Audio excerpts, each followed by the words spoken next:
ಇದ್ದಿದ್ರೆ ಬಹುಶಃ ಈ ಪರಿಸ್ಥಿತಿಗಳು ಬರ್ತಾ ಇರಲಿಲ್ಲ ಅಂತ. ಇಂಥ ಒಂದಲ್ಲ ಮೇಡಮ್, ಬೇಕಾದಷ್ಟು ಅದಾವೆ. ಈಗ ನಮ್ಮಲ್ಲಿ ಅದು ಒಂದು ಸಂಪ್ರದಾಯ ಆದಂಗೆ ಆಗಿಬಿಟ್ಟಿದೆ. ಈಗ ಪರಮೇಶ್ವರ್ ಅವರು ಅಂಥ ಒಂದು ಒಳ್ಳೆ ಹಿರಿಯ ನಾಯಕರು ಹೆಂಗೆ ಸೋತರವರು? ಸೋಲಿಸ್ಬೇಕು. KPCC ಅಧ್ಯಕ್ಷರಿದ್ದರು, ಸೋಲಿಸ್ಬೇಕಂತಲೇ ಸೋಲಿಸಿದ್ದು. ಚೀಫ್ ಮಿನಿಸ್ಟರ್ ಆಗಿಬಿಡ್ತಾರೆ ನಾಳೆ ನಮ್ಗೆ ಯಾಕೆ ಬರೋದ, ಇವ್ರು ನಾಳೆ ನಮ್ಗೆ ವಿರೋಧ ಆಗಿ ನಿಂತ್ಕೊಂತಾನೆ ಅಂತೇಳಿ. ಅದು ಯಾರು ಪಾರ್ಟಿಯಾಗಿ ಯಾರು ಸೋಲಿಸಿದಾರಲ್ಲ, ಸೋಲಿಸಿದ್ರು. ಅದು ಆದಮೇಲೆ ಇನ್ನೊಂದು ಸಿದ್ದರಾಮಯ್ಯರಿಗೆ ಖುದ್ದು ಮೈಸೂರಿಗೆ ಎಲೆಕ್ಷನ್ ನಿಂತ್ಕೊಂಡಾಗ ಅವ್ರಿಗೂ ಸೋಲಿಸ್ಬೇಕಂತ 200-300 ಎಲ್ಲ ಓಟ್ನ ಗೆದ್ರು ಅವರು. ಮೊನ್ನೆ ರೀಸೆಂಟಾಗಿ ಇದಕ್ಕಿಂತ ಹಿಂದೆ ಒಂದು ಚುನಾವಣೆ ಆಯ್ತು ಮೈಸೂರಾಗೆ. ಅವಾಗ ಅದು ಏನೋ ಪುಣ್ಯ ಚೆನ್ನಾಗೈತಿ.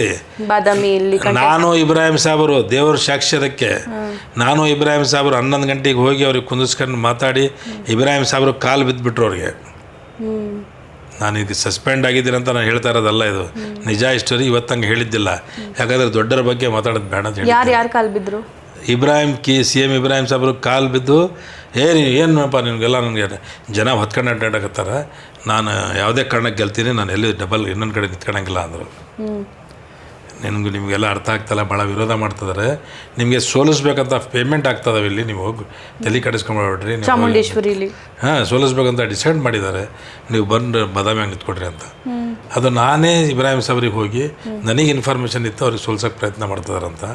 ನಾನು ಇಬ್ರಾಹಿಂ ಸಾಬ್ರು ಅವರು ಸ್ನೇಹಿತರಾಗಿದ್ದಾರಲ್ಲ, ನಾನು ಹೋಗಿ ಹೇಳಿದೆ, ಸರ್ ಇದು ಕಾಂಗ್ರೆಸ್ ಒಂದು ದೊಡ್ಡ ಹೊಡೆತ ಬೀಳ್ತೈತಿ ಕಾಂಗ್ರೆಸ್ಸಿಗೆ. ಆಕಸ್ಮಿಕವಾಗಿ ಒಂದೇ ಕಡೆ ನಿಂತ್ಕೊಂಡು ಇವ್ರು ಸೋತ್ಬಿಟ್ರೆ ಒಂದು ಮುಖ್ಯಮಂತ್ರಿ ಒಂದು ಕ್ಯಾಂಡಿಡೇಟ್ ನಮಗೆ ಸೋತ್ಬಿಡ್ತೈತೆ, ಅದಕ್ಕೆ ಏನಾರು ಮಾಡಿ ಹೋಗಿ ಬರೋಣ ಸರ್ ಅಂದಮೇಲೆ ಅವರು ನೀವು ಬರ್ರಿ ನಾನು ಬರ್ತೀನಿ ಅಂಥೇಳಿ ಅವರು ಬಂದರು ಜೊತೆಗೆ. ಏನು ಹೇಳಿದರು ಒಪ್ಪಲ್ಲ, ಏನು ಹೇಳಿದ್ರು ಕೇಳಿಲ್ಲ. ಅವಾಗ ಈಗ ಡಾಕ್ಟರ್ ಯತೇಂದ್ರ ಇದ್ದಾರಲ್ಲ, ಅವ್ರಿಗೆ ಹೋಗಿ ನಾನೇ ಮೇಲೆ ಕರ್ಕೊಂಬಂದು ಅವ್ರ ಕಡೆಯಿಂದ ನಾನು ಹೇಳಿದೆ, ಬರ್ರಿ ಹೇಳ್ರಿ ಏನಾಗಿಲ್ಲ, 2 ಕಡೆ ನಿಂತ್ಕೊಂಡ್ರಿ ಏನು ತೊಂದರೆ ಇದೆ ಅಂತೇಳಿ. ಅವರು ಇಲ್ರಿ ಅಪ್ಪಾಜಿ, ಇರಲಿ ಬಿಡಿ ಅಪ್ಪಾಜಿಗೆ ನಿಂತ್ಕೊಳ್ರಿ ಏನಾಗಿಲ್ಲ ಅಂತ ಹೇಳಿದ್ದಕ್ಕೆ 2ನೇ ಕಡೆ ನಿಂತ್ಕೊಂಡ್ರು. ಇವತ್ತು ಆ ಬಾದಾಮಿಯಾಗೆ ಅದೂ ಭಾಳ ಒಂದು ಮಾರ್ಜಿನ್ ಭಾಳ ಕಡಿಮೆ ಇದ್ರಾಗೆ ಗೆದ್ದಿದ್ದಕ್ಕೆ ಇವತ್ತು ರಾಜಕೀಯದಾಗೆ ಕಂಟಿನ್ಯೂಷನ್ ಆಗಿದ್ದಾರೆ ಅವರು. ಇಲ್ಲಾಂದರೆ ಅಲ್ಲಿನೂ ಬರೀ ಒಂದೇ ಕಡೆ ನಿಂತಿದ್ರೆ ಸೋತಿದ್ರೆ ಇವತ್ತು ರಿಟೈರ್ ಆಗಿರ್ತದೆ ರಾಜಕೀಯದಾಗೆ. ಹಿಂಗಿರ್ತವೆ ಇವೆಲ್ಲ ಬ್ಯಾಕ್ ಸ್ಟಾಬಿಂಗ್. 1 ಅಲ್ಲ 2 ಅಲ್ಲ, ಇಂಥವು 50 ಸ್ಟೋರಿಗಳದಾವೆ.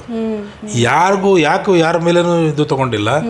8 ದಿನ ನಸೀರ್ ಅಹಮದ್ ಸಾಹೇಬ್ರು ಹೋಗಿ ಬಾಗಲಕೋಟೆಯಲ್ಲಿ ಸೋಲೋ ಅಂತ ಎಲೆಕ್ಷನ್ನು ರಾತ್ರಿ ಹಗಲು ದುಡಿದು ನಮ್ಮ ಸಮಾಜದವ್ರು ಭಾಳ ಡಿಸ್ಟರ್ಬ್ ಇದ್ರಲ್ಲಿ ಒಂದು ಮಾಡಿ ಅವ್ರಿಗೆಲ್ಲ ಗೆಲ್ಸಂಗೆ 90% 80% ವೋಟ್ ಮಾಡ್ದಂಗೆ ಮಾಡಿ ಅವ್ರಿಗೆ ಅದು ಇವತ್ತು ಗೆಲ್ತಿದೆ ಅಂತ ನಮಗೆ ಹೇಳ್ತಿದ್ದಾರೆ ಜನ. ಇವತ್ತು ಬಾಗಲಕೋಟೆಯವ್ರು ಬಂದಿದ್ರು ನನ್ನ ಹತ್ರ, ಗೆಲ್ತೀವಿ ಸರ್ ಅದು ನಾವು ಈ ಸರ್ತಿ ಅಂತ ಹೇಳಿದರು. ಅಂಥ ಒಂದು ಪೊಸಿಷನ್ ತಂದರು.